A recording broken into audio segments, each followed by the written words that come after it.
বর্তমানে আগামীকাল আজকের দিনের যে অবস্থায় আমরা আছি, আপনাদের এই সভা তার প্রতিফলন। সেটা হচ্ছে ফুল খেলার দিন নয় অদ্য। লাখ লাখ মানুষকে বলা হচ্ছে তুমি ভোট দিতে পারবে না, তুমি বিচারাধীন। আচ্ছা, যারা বালি চুরি করলো, কয়লা চুরি করলো, নদী বিক্রি করে দিল, জমি চুরি করছে, শিক্ষক নিয়োগে দুর্নীতি করেছে, আমরা বলছিলাম তাদের বিচার করতে হবে। ইডি সিবিআই কাছ থেকে ফাইল চুরি করে নিয়ে চলে যাচ্ছে, অভয়ার বিচার চেয়েছিলাম আমরা। অভয়া কাণ্ডে যারা অপরাধী তাদের বিচার চেয়েছিলাম। আর এখন বলছে 60 লক্ষ 61 লক্ষ মানুষকে তোমরা বিচারাধীন। যখন বামফ্রন্ট এসছিল 77 সালে, তখন জরুরি অবস্থা, আধা ফেসিলিটি সন্ত্রাস, রাজনৈতিক বন্দী ছিল। আমরা দাবি করেছিলাম তখন 70 দশকের গোড়ায় যে সমস্ত বিচারাধীন বন্দীকে মুক্ত করতে হবে। তাহলে আজকে আমাদের শপথ দিতে হবে, এই সমস্ত বিচারাধীন ভোটারদের আমাদের মুক্ত করতে হবে এবং ভোটের অধিকার ফেরত দিতে হবে।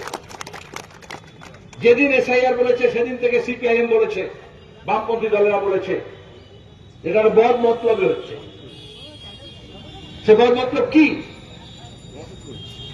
নির্বাচনের আগে যেরকম সন্ত্রাস হতো, এখন আর সন্ত্রাস করতে পারছে না। তাহলে মানসিক সন্ত্রাস, মানসিক যন্ত্রণা, মানুষকে একটা বিপদের মধ্যে ঠেলে দেওয়া, আর তার ভিত্তিতে বিভাজন করা, আর সেখানে পরিত্রাতা হিসেবে কেউ এসে বলবে মোদী হ্যাঁ তো মুমকিন হ্যাঁ, মমতা হ্যাঁ তো মুমকিন হ্যাঁ। আমরা দেখেছি গত নির্বাচনের সময় সিএনআরসিতে দিলীপ ঘোষ বলছে 2 কোটিকে বেকার বাঙালিকে বাংলা ছাড়া করে দেবো, আর মমতা বলছে কে বার করবি। এভাবে বিভাজনের রাজনীতি হয়, শুধু দাঙ্গা হাঙ্গামা করে নয়।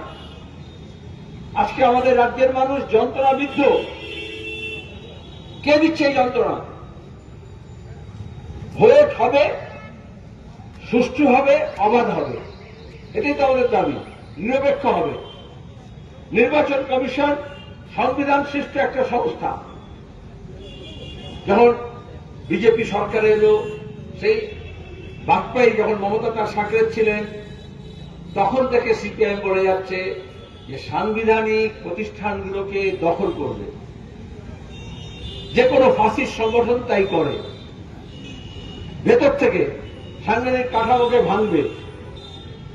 তাহলে শুধুমাত্র লোকসভা নির্বাচনে গিয়ে, বিধানসভা নির্বাচনে গিয়ে লেজিসলেচারকে দখল করবে, আইনসভাকে দখল করবে তা নয়।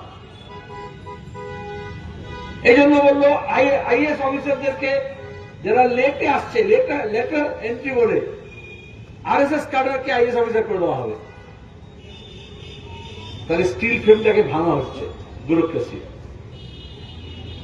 এমনকি মিডিয়াতে, সেই আফগানি থেকে, তারপরে হচ্ছে ডিফেন্সে, পুলিশে, বিচারালয় আরএসএস ঘুষপেটি করছে।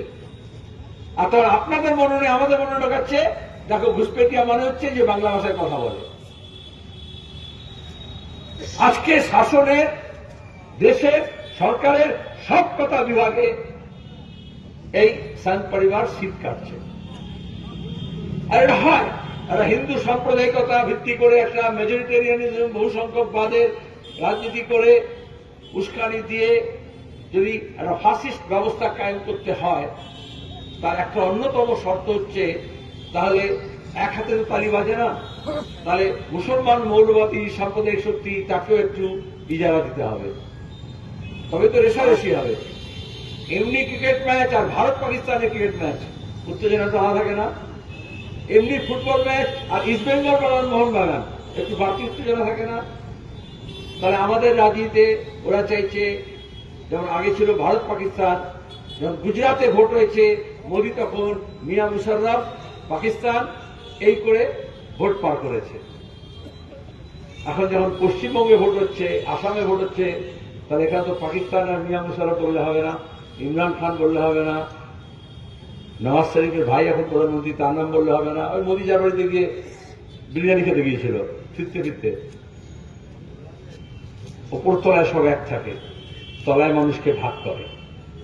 তাহলে ভোটার লিস্ট তৈরি করার কাজটাও এই বিভাজনের রাজনীতির একটা অংশ করতে চাইছে। সবাই দেখতে পাচ্ছে দুর্নীতি, রুটি রুজির প্রশ্ন, কৃষকের প্রশ্ন। এই কালকেই তো আলুর দামের প্রশ্ন কৃষক বিদ্রোহ করে বিক্ষোভ দেখিয়েছে। সারের দাম বাড়ছে, হরমুজ প্রণালীতে যা হচ্ছে, ইসরায়েল আর আমেরিকা মিলে যা করছে ইরানে, বোঝেন মতবরি কাকে বলে? ভেনেজুয়েলায় গিয়ে তুলে নিয়ে চলে গেল রাষ্ট্রপ্রধানকে, তার বউ সমেত, ইরানে মেরে ফেলল। এটাই হচ্ছে দারোগাগিরি। দক্ষিণপন্থার উত্থান মানে, চরম দক্ষিণপন্থী শক্তি মানে সাম্রাজ্যবাদী থেকে পাড়ার ফুটো মস্তান। তারা আলাদা আলাদা করে মানুষকে আলাদা দ্বীপে পাঠিয়ে দিচ্ছে।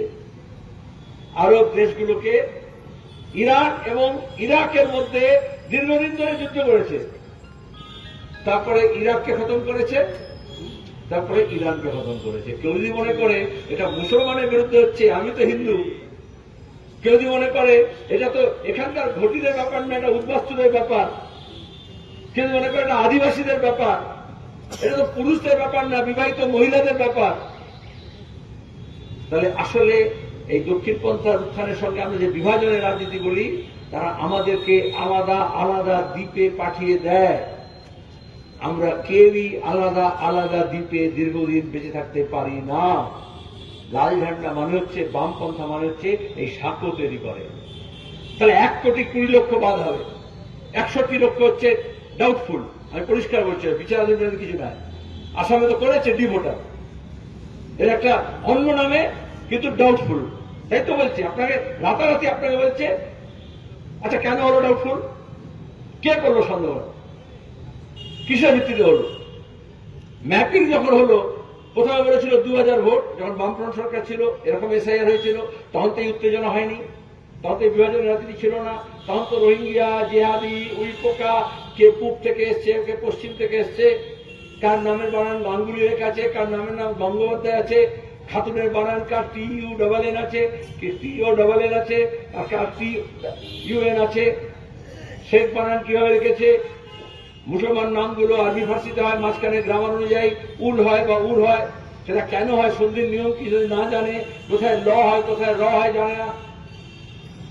তারপর একটা অশিক্ষিত আনডকুমেন্টেড কমিউনিটি, আদিবাসী, তাও যাদের ম্যাপিং পার হয়ে গেল, অনেকে মনে করলো যাক বর্ডার ক্রস করে গেছি।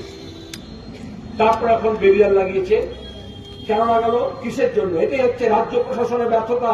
মমতা ব্যানার্জি ধর্নার নাটক করে, যেমন ওই রাজীব কুমারকে বাঁচানোর নাম করে করেছিলেন, এখন রাজীব কুমার কোথায়? সবসময় এটা করে। নাটক বারবার করা যায় না। আমি যারা নাট্যকার, নাট্যকর্মী, তাদের জন্য বলছি না। এই যে রাজনীতিতে স্ক্রিপ্টেড, আইপ্যাক স্ক্রিপ্ট করে দেবে, নাগপুর স্ক্রিপ্ট করে দেবে, আর সে মতো তিনি করবেন। এদিকে তাই না হবে, আর হিন্দুদেরকে বলবে মোদি হ্যাঁ তো মুমকিন হ্যাঁ, আর মুসলমানদেরকে বলবে মমতা হ্যাঁ তো মুমকিন হ্যাঁ। এটা হচ্ছে ওই বাইনারি পলিটিক্স, বিভাজনের রাজনীতিকে আবার রিইনফোর্স করতে চাইছে।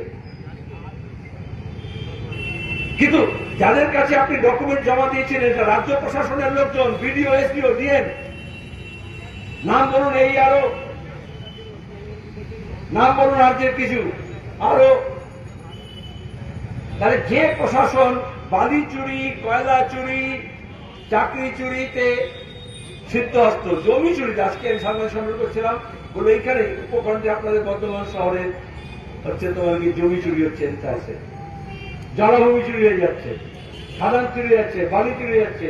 এইসব অফিসার তো যাদেরকে মমতা প্রশাসনিক বৈঠক করে ধমকান চমকান, অফিসের উপরৌকন পাঠান, আর রিটায়ার্ড হলে গিয়ে কোনো জায়গাটা বসিয়ে দেন, রিএমপ্লয়মেন্ট দিয়ে দেন, পুষিয়ে দেন উনি।